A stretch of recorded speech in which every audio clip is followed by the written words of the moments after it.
오늘 이 시간 우리에게 주실 하나님의 말씀은 사무엘하 6장 12절에서 23절입니다.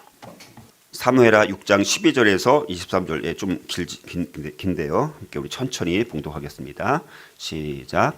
어떤 사람이 다윗 왕에게 아뢰어 이르되 여호와께서 하나님의 궤로 말미암아 오벳 에돔의 집과 그의 모든 소유의 복을 주셨다 한지라.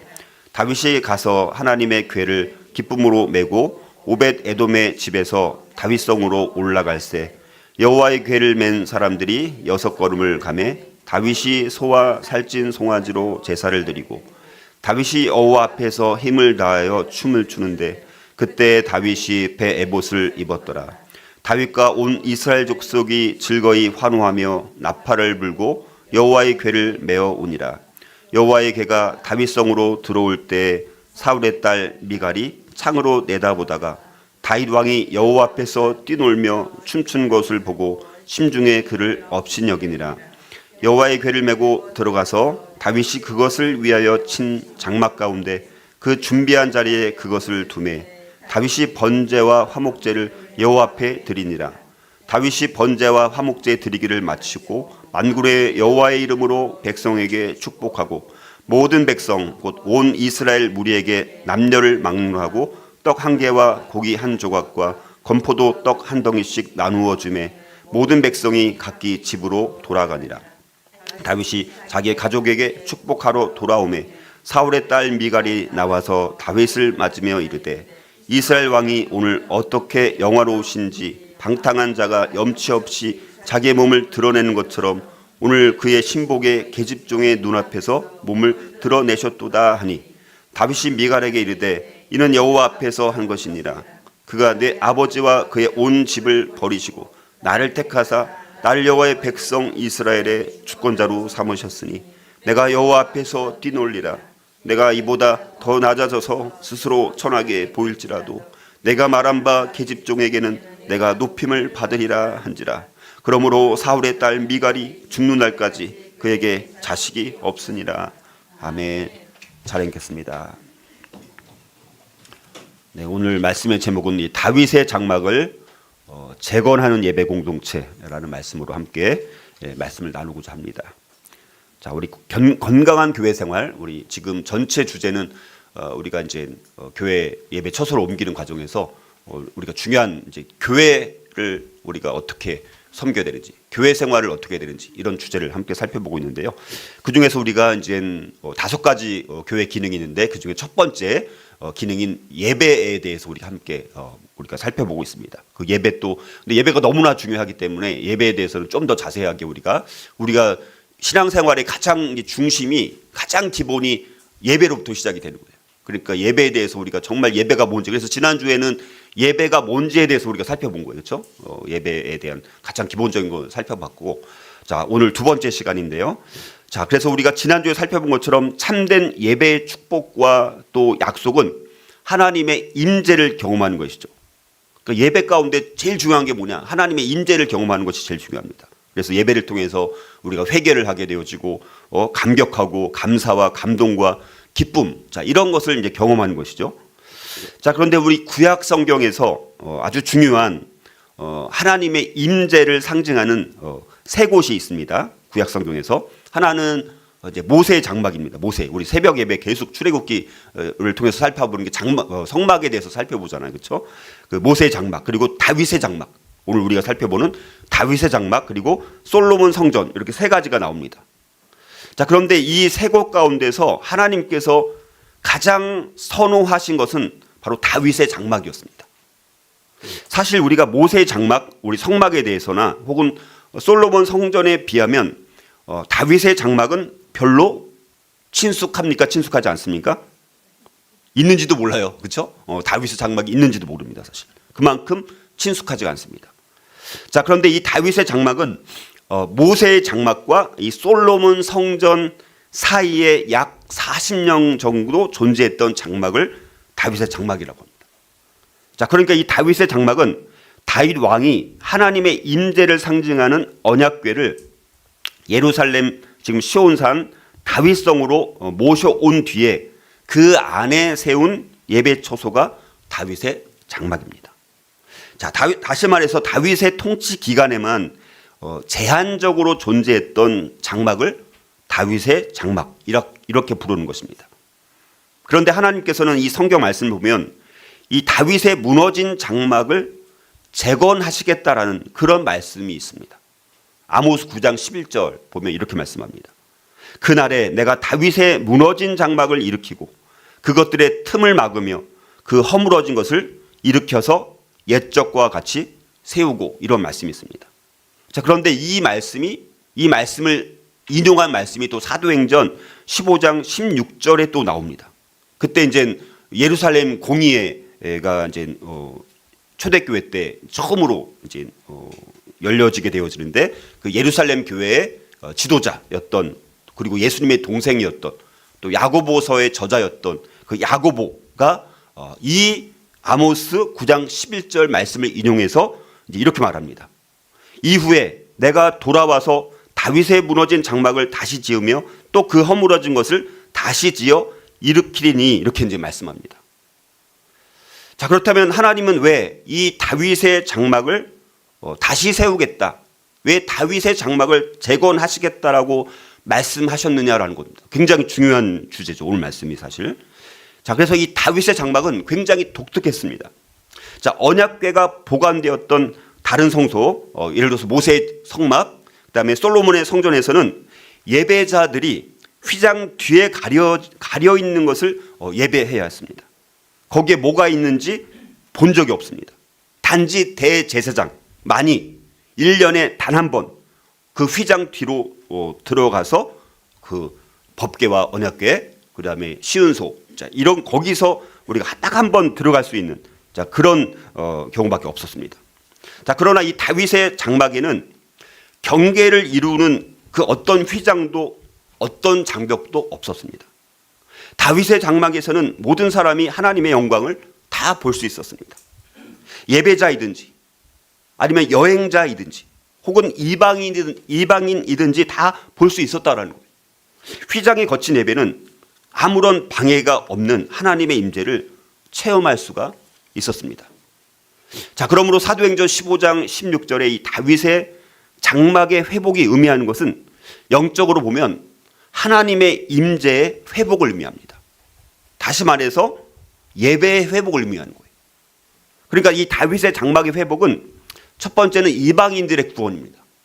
그러니까 야고보가 아모스 말씀을 인용해갖고 예루살렘 초대교회 때 이제는 이방인에 대한 할례 문제라든가 율법주의, 유대주의 뭐 이런 거를 어떻게 해야 되느냐라는 것을 그때 회의를 해가지고 이 아모스 말씀을 인용하면서 이제는 이방인들도 구원 얻을 수 있다라는 것이 성취가 된 놀라운 사건이 예루살렘 회의 때 결정이 난 거예요. 사도들을 통해서. 그래서 이방인의 구원, 그 다음에 예배의 회복, 이 두 가지인 거예요. 그러니까 신약 시대에 이르러서는 이 다윗의 무너진 장막을 다시 짓는다라는 것은 유대인과 이방인 모두가 이제는 다 예수 그리스도를 통해서 하나님께 어떤 제한도 없이 나아갈 수 있는 신령과 진정한 예배가 회복됐다라는 것을 의미하는 말씀인 거예요. 그런데 그 오늘 말씀을 보면 그 지금 말씀드렸던 이 다윗의 장막이 어떻게 세워졌는지 그 과정이 나오는 말씀인 거예요. 그러니까 굉장히 중요한 본문이 아니에요. 별로 중요하지 않은 거. 엄청 중요한 본문인 거예요. 다윗의 장막이 세워지는 장면이 오늘 나오는 거라니까요. 아무도 안 놀라시네요. 그래서 오늘 말씀을 보면 이 다윗은 빼앗긴 법궤를 회복시키고 있습니다. 오벳 에돔이라는 사람의 집에 있던 이 법궤로 말미암아서 이 오벳 에돔의 집이 축복받는 것을 보고 다윗은 여기에 용기를 얻어가지고 법궤를 다윗성으로 가지고 오게 됩니다. 지금 다윗성이 세워진 지가 얼마 안 되는 시점인 거예요. 다윗이 왕이 된 지 얼마 안 되는 시점입니다. 자, 이 하나님의 임재가 머물러 있는 언약궤를, 이 법궤를 예루살렘으로 들여오는 이 다윗의 행동과 또 그 여호와 앞에서 춤추는 이 다윗의 태도는 이제 예루살렘이 다윗 자신이 이제 왕으로서 하나님께서 통치하고 계신 도읍지이고 또 백성들의 삶의 중심지에 예배를 확립하고 있는 것을 보여주는 장면입니다. 자, 하나님께서는 우리가 끊임없이 하나님을 예배하기를 원하십니다. 자, 그러므로 우리가 하는 그 어떤 일도 예배보다 더 근본적인 것은 없습니다. 사실 우리가 또 하는 어떤 일도 예배보다 더 앞선 것은 없다는 것입니다. 거룩하신 그 하나님을 누추한 우리 마음에 모실 수 있다는 것은 우리가 아무리 찬양하고 기뻐해도 부족할 만큼 놀라운 은총이라는 거예요. 자, 하나님은 지금도 여전히 그리고 영원히 자기 백성들과의 관계에서 친밀감을 갈망하고 계십니다. 그러므로 우리 교회가 특별히 예배 처소를 옮기는 바로 지금의 이런 시간들이 우리 온사랑 지구촌교회의 영적 공동체가 이런 다윗의 장막을 재건해야 할 때임을 우리가 믿음으로 고백하고 나갔으면 좋겠습니다. 자, 그렇다면 우리가 이 다윗처럼 춤추는 예배자가 되고 다윗의 장막을 재건하는 예배 공동체가 되기 위해서 우리는 어떻게 해야 될까? 오늘 세 가지를 함께 묵상하고자 합니다. 자, 첫째는요, 하나님의 임재와 예배를 향한 기쁨과 열정이 회복되어야 합니다. 첫 번째, 이것이 우리에게 이루어져야 됩니다. 자, 다윗은 끊임없이 하나님의 임재를 향한 뜨거운 열정이 있었던 사람입니다. 그리고 다윗은 끊임없이 하나님의 마음을 쫓는 따르는 사람이었습니다. 그리고 다윗은 끊임없이 하나님을 갈망하는 사람이었고요. 하나님의 임재를 쫓는 사람이었습니다. 다윗이 언약궤를 예루살렘으로 옮기겠다는 결심과 그리고 그 언약궤를 옮기는 과정을 보면 그 하나님의 임재를 향한 다윗의 열정을 우리는 볼 수가 있다는 것입니다. 오늘 말씀을 보면 이런 하나님의 임재, 그 예배를 향한 뜨거운 그 열정, 이거를 우리가 한번 찾아볼 수가 있었으면 좋겠는데요. 몇 가지 예를 들어보면 오늘 사무엘하 6장 12절을 보면 다윗은 기쁨으로 드리고 있습니다. 기쁨으로. 그리고 14절을 보니까 다윗은 여호와 앞에서 힘을 다하여 춤을 춤으로. 또 15절을 보니까 다윗은 즐거이 환호하며 나팔을 불었습니다. 16절을 보니까 여호와 앞에서 뛰놀며 춤을 춤으로. 또 21절을 보니까 여호와 앞에서 뛰놀았다라고 이렇게 아주 다양하게 표현하고 있습니다. 자, 이런 표현들은 다 지금 다윗이 뭘 하고 있는 것을 지금 표현하고 있는 걸까요? 자, 예배하고 있는 것을 표현하고 예배하고. 다만 여기서 예배라는 단어 대신에 춤을 춘다라는 그런 은유적인 표현을 사용하고 있는 거예요. 자, 춤을 춘다라는 표현이 14절, 16절, 21절에서 세 번이나 반복되고 있습니다. 자, 예배를 대신하고 있는 이 춤이라는 표현은 우리에게 예배에 대한 보다 구체적인 다윗의 태도와 자세를 보여주고 있습니다. 자, 그것은 바로 예배를 드리는 하나님에 대한 우리의 반응이 그냥 터벅터벅 그냥 무거운 발걸음을 옮겨 놓는 것과 같은 그런 억지 행위에서 나오는 자세가 아니라 정말 자유하고 기뻐하고 자원하는 마음으로 신성하고 거룩한 춤 속으로 우리 자신을 끌어들이는 것이어야 함을 분명히 다윗이 보여주고 있다는 것이죠. 언약궤를 예루살렘으로 들여오는 과정에서 지금 다윗이 춤을 추고 노래하는 것은 하나님께서 임재하시고 예루살렘이 이제 합법적인 성소이고 하나님께서 이제 후견인으로서 다윗의 도시에 거주하심을 확인하는 것이었습니다. 자, 다윗에게 모든 복의 근거가 되는 이 언약궤는 하나님의 임재와 하나님의 말씀을 상징하는 것이 언약궤죠. 그 언약궤를 모실 수 있는 것은 정말 다윗 입장에서는 지금 춤을 추면서 환호성을 지를 만큼 아주 영광스러운 일이 아닐 수 없었다라는 것입니다. 그래서 다윗의 춤은 기쁨의 표현이었습니다. 너무너무 기뻐가지고. 그리고 다윗의 이 춤은 여호와 앞에서, 즉 언약궤 앞에서 춘 거예요. 다윗은 엄숙한 왕자를 벗어나서 여호와의 궤, 법궤 앞에서 그리고 백성들이 보는 앞에서 기쁨으로 춤을 추었다는 것입니다. 다윗의 춤은 신앙적인 열정과 순수성을 그리고 순수한 예배를 표현하는 것이었습니다. 하나님 안에서 다윗은 예배를 통해 자신의 이해력과 통제력을 초월한 삶에 들어섰던 것입니다. 다윗은 예배를 통해서 신비와 영광에 다가갔던 것입니다. 그래서 다윗은 춤을 추었습니다. 여러분, 우리가 우리 자신의 힘으로 어떤 일을 척척 해낼 때 우리는 그냥 걷습니다. 그렇죠? 걷는 것은 우리가 몸을 움직이는 그냥 정상적인 방식입니다. 자, 그러나 정말 어떤 누군가와 정말 뜨거운 사랑으로 우리의 제 정신을 완전히 잃을 때, 그리고 너무도 충만한 의미를 발견했을 때, 우리의 자아 집착으로부터 완전히 또 해방될 때, 그때는 우리는 걷는 것에 만족할까요? 아니면 춤을 추게 될까요? 춤을 추게 되는 것입니다. 그래서 다윗은 그 기쁨과 열정으로 춤을 추었던 것입니다. 만일 다윗이 단순히 어떤 종교적 직무를 수행하거나 아니면 국가 예식을 진행하고 있었던 것이라면 다윗은 아마도 단지 그냥 근엄하게 왕이니까 법궤 앞에서 걸어가면서 엄숙한 모습으로 행렬을 예루살렘으로 이끌었을 것입니다. 자, 그러나 지금 다윗이 언약궤 앞에서 춤을 추고 있는 것은 단지 이러한 직무 수행이 아니었다라는 것입니다. 그리고 하나님을 이용해서 예루살렘의 권위를 높이려는 정치적인 행동도 아니었습니다. 하나님을 또 높여드리기 위해서 수고스럽게 벌이는 종교적 활동도 아니었습니다. 다윗은 그저 하나님을 경배하며 살아계신 하나님께 반응하고 있었던 것입니다. 다윗은 자신을 휘감아 들며 자신을 통하여 흐르는 하나님의 생명에 지금 열려 있었습니다. 다윗이 경배했던 그 하나님은 법궤가 증언한 대로 역사를 가로지르는 하나님이고 구원하고 계시하시고 복을 주시는 하나님이셨습니다. 여러분, 예배가 뭐라고 그랬죠? 예배 지난주에 살펴봤었죠. 예배란 뭡니까? 자신을 계시하시는 하나님에 대한 피조물인 인간의 응답이 예배라고 말씀드렸죠. 하나님과 관계를 맺은 사람들이 하나님이 누구시고 어떤 분이신가를 깨달은 결과로 나타내는 반응과 표현이 바로 예배라고 말씀드렸습니다.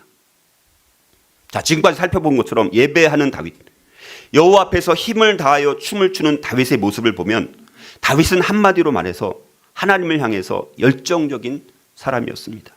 다윗은 이 세상의 어떤 것보다 이스라엘의 하나님에 대하여 열정을 가졌던 사람입니다.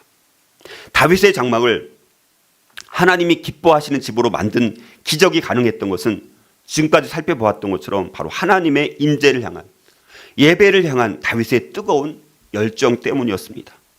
만약 지구상의 어떤 예배의 처소 중에 하나님이 가장 향수를 느끼시는 곳이 있다면 그곳은 바로 어디입니까? 다윗의 장막일 거라는 거예요. 하나님은 다윗의 장막을 복원하고 보존하기를 원하셨습니다. 그것은 성전이나 교회 건물의 아름다움 때문이 아니라 다윗과 당시 또 예배자들이 드렸던 그 예배의 열정 때문이었습니다. 왜냐하면 다윗의 장막에서는요, 휘장이 거치고 그 법궤가 눈에 보이고 영광이 명확하게 드러나고 예배자들이 밤낮으로 하나님을 경배했기 때문이라는 거예요. 다윗이 만든 그 임시 장막 주변에는 아무런 장벽도 휘장도 없었습니다. 다윗의 장막에 있는 하나님의 임재를 둘러싸고 있는 유일한 존재는 바로 하나님을 경배하는 예배자들 뿐이었다라는 것이죠. 다윗은 그래가지고 레위인과 찬양대원들을 세워가지고 밤낮으로 끊이지 않고 하나님을 예배하도록 그렇게 처리를 했습니다. 그래서 다윗의 장막에는 거의 36년 동안 1년에 365, 일주일에 7일, 하루 24시간 매일 하나님을 예배하는 예배자들이 있었다라는 것입니다. 다윗의 장막에서 낮과 밤으로 예배자들은 하나님의 임재 가운데 서서 춤을 추고 경배했습니다. 자, 이렇게 다윗의 장막은 모세의 성막과 달리 어떤 엄격한 제사 의식보다는 찬양이나 감사 또 악기 연주 등을 통해서 하나님과 아주 친밀한 교제를 나누는데 집중했다는 것이죠. 그래서 아마도 다윗은 이런 시편을 썼던 것으로 보여집니다. 시편 134편 1, 2절은 이렇게 말씀합니다. 보라, 밤에 여호와의 성전에 서 있는 여호와의 모든 종들아, 여호와를 송축하라. 성소를 향하여 너희 손을 들고 여호와를 송축하라. 이렇게 고백하고 있습니다. 바로 그곳 다윗의 장막에서 하나님은 이런 열정적인 예배자들을 만나셨고요, 역사를 행하셨기 때문에 그 장소는 하나님께 너무나 소중한 곳으로 기억되시는 거예요. 하나님의 임재를 향한 이 다윗의 열정, 우리 모든 예배 가운데 그리고 우리 모든 삶 가운데도 이런 열정이 있었으면 좋겠습니다. 그리고 우리 온사랑 지구촌의 모든 성도들 사이에도 바로 이런 하나님의 임재와 예배를 향한 뜨거운 기쁨과 뜨거운 열정이 전염병처럼 퍼져나갈 수 있기를 주님의 이름으로 축복합니다. 우리가 또 다윗처럼 춤추는 예배자가 되고 다윗의 장막을 재건하는 예배 공동체가 되기 위해서 우리는 또 어떻게 해야 될까요? 둘째는요, 영적 감동으로 충만해 있을 때 사탄의 공격을 조심해야 합니다. 영적 감동으로 충만했을 때 사탄의 공격이 그때 임한다라는 거예요. 자, 여호와의 궤, 법궤, 언약궤가 다윗성에 도착하는 날은요, 언약궤를 성막에 모시고 백성들은 모두 너무너무 기쁜 마음으로 노래 부르며 축하했던 그야말로 영적 감동이 절정에 달했던 놀라운 하루였습니다. 다윗은 열렬히 춤을 추면서 법궤 예루살렘 입성을 환영했습니다. 다윗은 지금 너무 신이 난 거예요. 하나님 앞에서 그래서 열렬하게 춤을 추었습니다.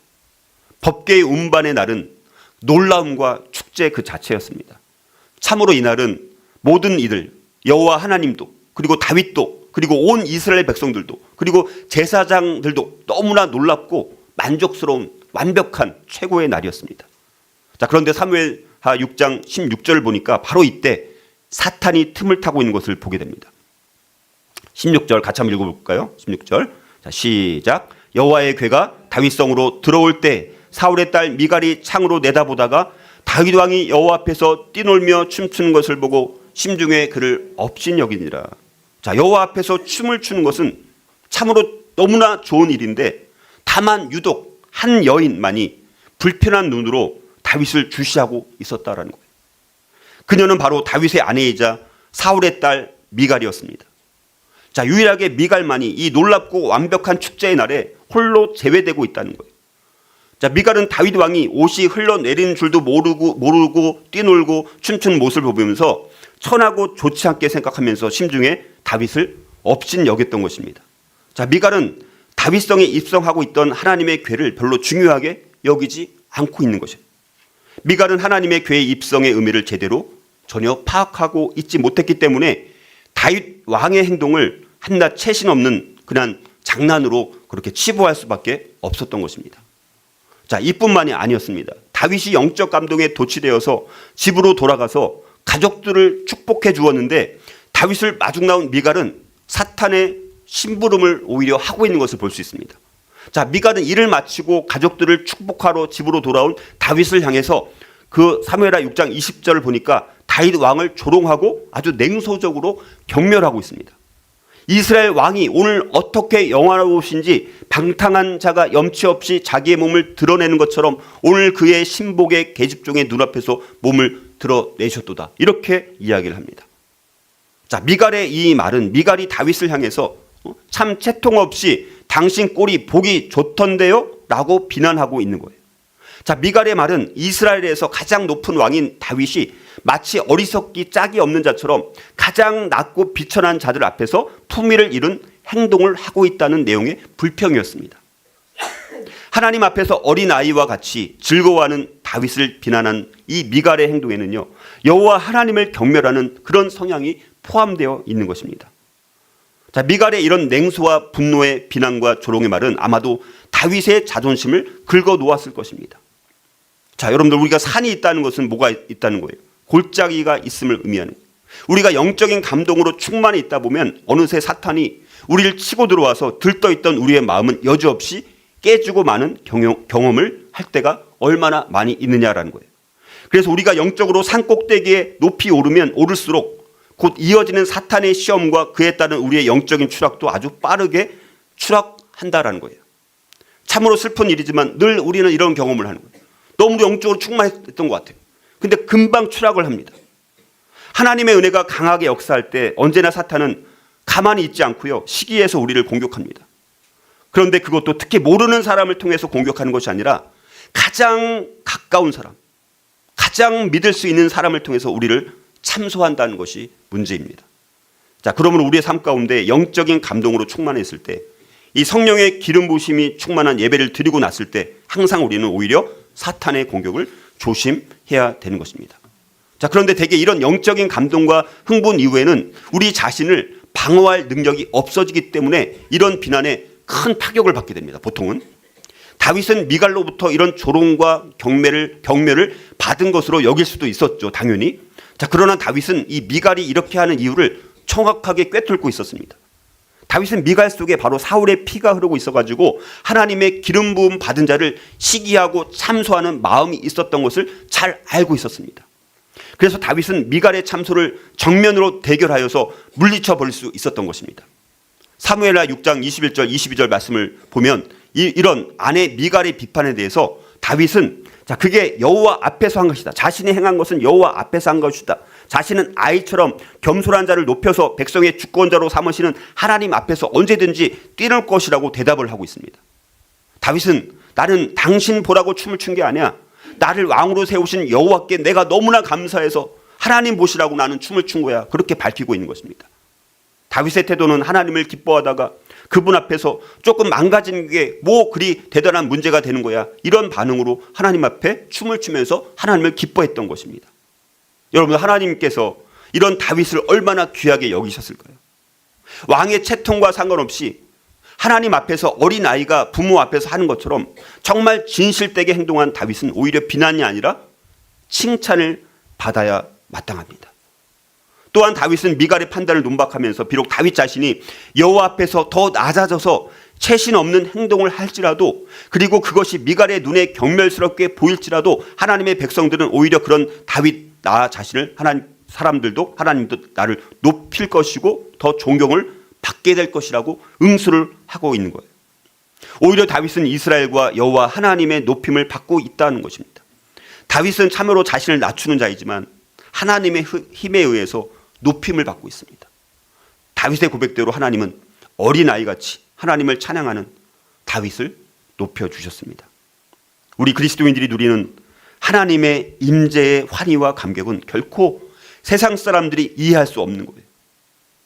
미친 사람들처럼 보이겠죠. 만약에 우리가 정말 다윗처럼 춤을 추면서 정말 기쁘게 예배하고 찬양한다 하는 모습을 믿지 않는 세상 사람들이 보면 좀 미친 사람들이네, 결코 우리를 이해할 수가 없습니다. 아니, 오히려 세상 사람들의 비웃음의 대상이 되기도 합니다. 자, 그러나 그럴지라도 세상 사람들의 비웃음으로 인해 우리 성도들의 신앙의 가치가 격화되거나 손상되지 않는다라는 사실들을 분명히 기억하고 더 당당하게, 더 다윗처럼 자부심을 갖고 춤추는 예배자가 될 수 있어야 되는 것입니다.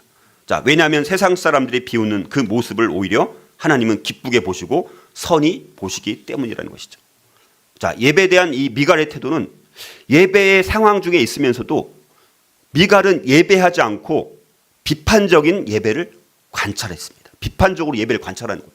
우리는 예배를 하나님께 초점을 맞추고 하나님께 우선순위를 두고 하나님을 바라보는 게 예배인데, 저 사람 설교 어떻게 하나, 저 사람 찬양인도 지금 어떻게 하나, 저 성도는 지금 제대로 듣고 있는 거 맞아? 이렇게 관찰했다라는 거예요. 미갈은 예배자가 아니라 단지 구경꾼이자 관찰자에 머물러 있었다는 것이죠. 미갈은 하나님을 예배하는 것보다 예배의 순서나 의식을 더 중요시 여겼습니다. 미갈은 예배와 예배하는 사람들의 겉모습을 두고 예배 행위를 지금 평가하고 있었던 것입니다. 자, 그런데 참으로 우리가 두려워해야 할 것은요, 살아계신 하나님을 예배하기를 거부함은 결국 생명을 잃게 될 수도 있다라는 엄청난 경고의 말씀입니다. 어떻게 나타났습니까? 23절을 보니까 그러므로 사울의 딸 미갈이 죽는 날까지 그에게 자식이 없습니다. 여러분들, 결국 이처럼 다윗 왕을 업신여기는 행동으로 인해서 사울의 딸 미갈은 안타깝게도 죽는 날까지 자식이 없게 됩니다. 미갈은 하나님 앞에서의 교만한 결과로, 그리고 언약궤의 의미를 이해하지 못했던 불신앙으로 인해서, 그리고 자기의 입술을 너무 가볍게 놀린 결과로 불임과 절망으로 내쫓기게 되었다라는 것입니다. 여기서 우리는 하나님 앞에서 교만한 자, 영적으로 무지한 자, 그리고 자기 감정에 따라 말하는 자는 반드시 실패하고 만다는 사실들을 분명히 볼 수가 있습니다. 우리의 영적인 삶의 중심을 잡아주는 것은 우리가 드리는 예배예요. 우리가 드리는 예배는 우리의 영적인 삶의 중심을 잡아주는 너무 중요한 영적인 행위입니다. 그런데 우리가 주의해야 할 일은 하나님 앞에 드리는 예배 때 사탄의 공격을 조심해야 한다는 거예요. 하나님께 예배를 드리려고 하면 뭔가 자꾸 다툴 일이 생기거나 갑자기 바쁜 일이 생기거나 예배를 드리지 못하도록 하는 장애물과 방해물이 자꾸 생긴다는 거예요. 그리고 설령 영적으로 충만하고 감동 있는 예배를 드렸다라고 했을지라도 그 이후에 곧 사탄의 공격이 반드시 찾아오기 쉽다는 것입니다. 오늘 본문도 바로 그 부분을 지적하고 있는 것입니다. 자, 그러면 우리가 영적 감동으로 충만해 있을 때 사탄의 공격을 조심해서 날마다 저와 여러분들이 예배의 성공자들로 살아갈 수 있기를 주님의 이름으로 축복합니다. 우리가 또 다윗처럼 춤추는 예배자가 되고 다윗의 장막을 재건하는 예배 공동체가 되기 위해서 우리 또 어떻게 될까요? 세 번째, 결론적으로 성공적인 예배의 결과는 축복과 나눔의 삶으로 이어져야 합니다. 우리가 지난주에는 뭐였습니까? 성공적으로 예배를 하면 결과가 뭐였어요? 지난주에 살펴봤던 것은 다 까먹었는데 또 우리가 예배에 성공했어요. 그럼 결과가 뭐라고 그랬어요? 닮아감의 법칙이라고 했잖아요. 하나님의 형상을 닮아간다고 했잖아요. 우리가 예배 가운데 누구를 바라보면서 예배를 드리는 거예요? 저 설교자를 바라보고 예배 드리나요? 하나님을 바라보고 예배 드리는 거잖아요. 그러면 예배에 자꾸 성공해서 그렇게 되면 누구를 닮아가는 거예요? 하나님의 형상을 닮아가는 것입니다. 오늘도 같은 비슷한 맥락인데, 자, 언약궤를 예루살렘으로 들어오게 되면서 몇 가지 일들이 진행이 되는데, 자, 사무엘하 6장 17절 18절을 보니까 다윗은 법궤를 예루살렘에 미리 준비한 장막에 무사히 안치한 후에 백성들과 더불어서 하나님께 감격과 환희와 기쁨에 차서 번제와 화목제를 여호와 앞에 드리고 있습니다. 자, 번제라는 건 뭐냐? 하나님과 사람의 관계 회복을 염원하면서 하나님의 영광을 위해서 헌신을 표하는 제사가 번제입니다.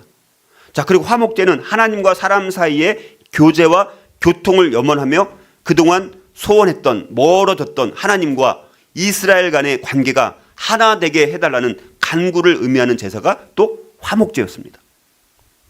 자, 이렇게 온 몸과 정성으로 하나님을 예배한 다윗은 이제 사무엘하 또 6장 18절을 보니까 만군의 여호와의 이름으로 백성들을 축복하고 있습니다.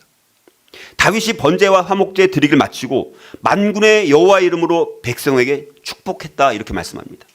그리고 19절을 보니까 다윗은 모든 백성 곧 이스라엘 무리에게 남녀를 막론하고 떡 한 개와 고기 한 조각과 건포도 떡 한 덩이씩 나누어 주었다 이렇게 말씀합니다. 그러니까 다윗은 언약궤를 옮기는 일에 참여했던 모든 백성들과 하나님 앞에서 매우 성대한 잔치를 베풀고 있는 거예요.